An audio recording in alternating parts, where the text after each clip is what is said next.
Assalamualaikum warahmatullahi wabarakatuh. Sebelum materi pembelajaran kita mulai, kita membaca basmalah terlebih dahulu ya anak-anak. Bismillahirrahmanirrahim. Baik, sebelumnya Ibu mau tanya dulu, apakah ada yang tidak masuk untuk hari ini?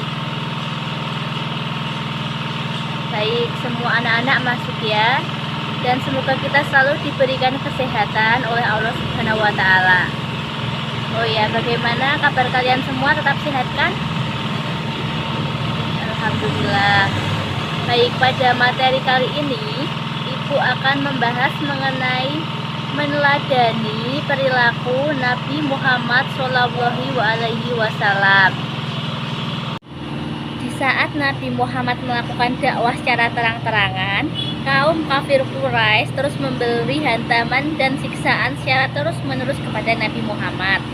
Nah, berbagai cara itu dilakukan oleh kaum kafir Quraisy supaya Nabi Muhammad tidak meneruskan dakwahnya.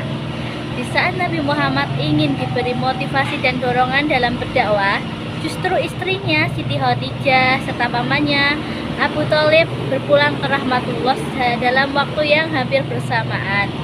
Nah, di saat itulah Nabi Muhammad mengalami duka cita yang teramat serius saat ingin menyampaikan dakwahnya di Mekah. Dan dalam kurun waktu tersebut, Nabi Muhammad harus menjalani kesedihan yang teramat dalam duka citanya yang disebut A'mul Husni. Dan di saat Nabi memberikan dakwah di Mekah, pengikutnya itu teramat sedikit, sementara kaum kafir Quraisy terus memberikan siksaan dan hantaman kepada Nabi Muhammad.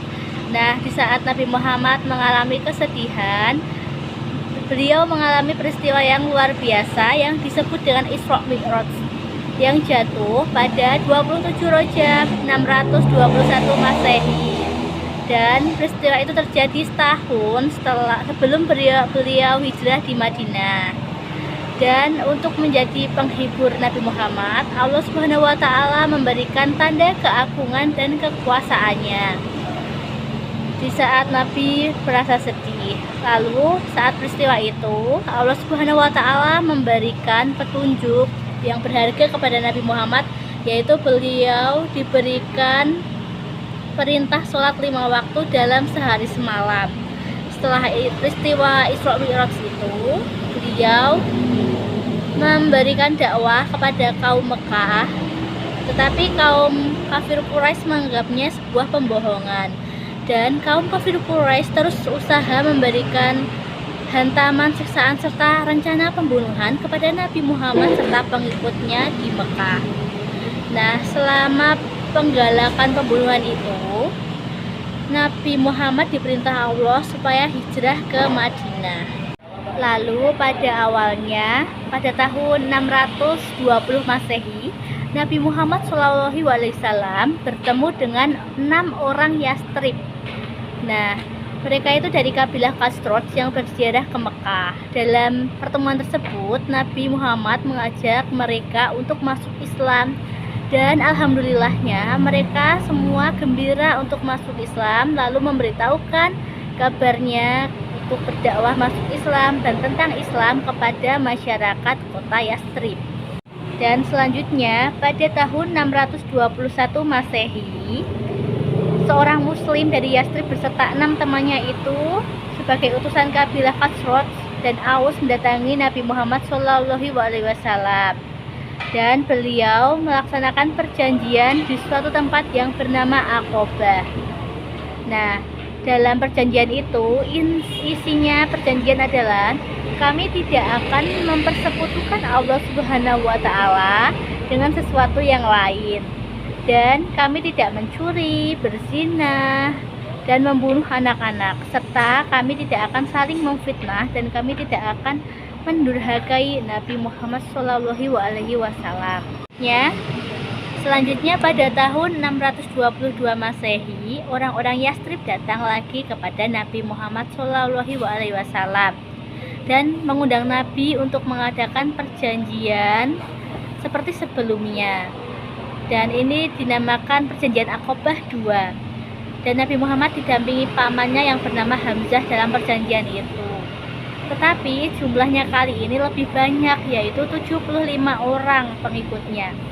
Dan orang-orang Yastrib meminta Nabi Muhammad untuk pindah ke kota Yastrib dan mendakwahkan ajaran agama Islam di sana. Nah, dalam perjanjian yang sama, perjanjian 2 kali itu, Nabi Muhammad SAW mendapatkan kesan bahwa di kota Yastrib inilah perkembangan Islam berkembang pesat, dan kenyataan ini membuat Nabi Muhammad serta pengikutnya hijrah ke kota Yastrib secara sembunyi-sembunyi. Tetapi Nabi Muhammad lebih memilih untuk bertahan dulu di Mekah bersama Abu Bakar dan Ali bin Abi Thalib. Nah, untuk rencana hijrah Nabi Muhammad SAW didengar oleh kaum kafir Quraisy, dan mereka merencanakan pembunuhan berencana untuk Nabi supaya tidak lari dan tidak mendakwahkan ajaran agama Islam yang kiranya berkembang pesat di kota Yastrib.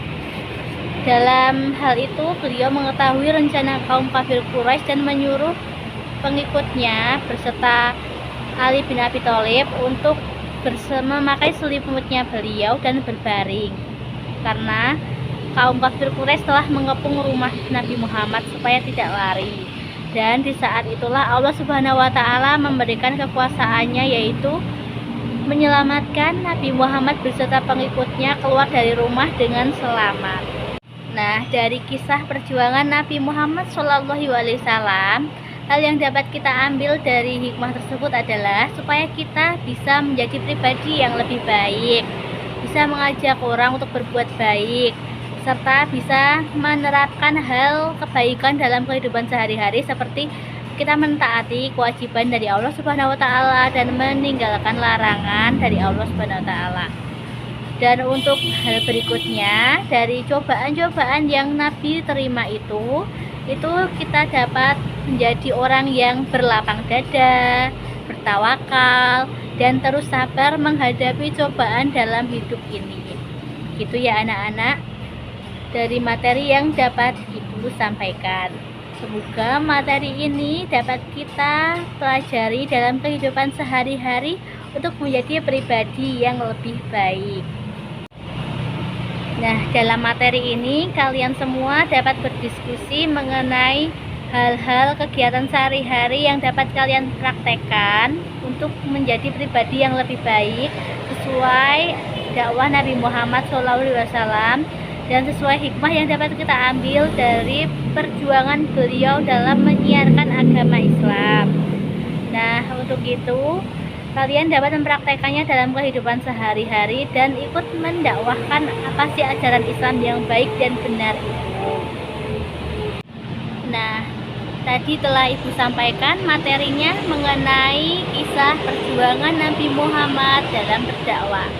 Dalam hal ini ada 4 ketauladanan Nabi Muhammad yang dapat kita petik, yaitu dalam kehidupan sehari-hari kita harus bersikap sidik, yaitu jujur, amanah, dapat dipercaya, tablik, menyiarkan dan menyampaikan ajaran yang beliau sampaikan, dan fatonah yang berarti cerdas.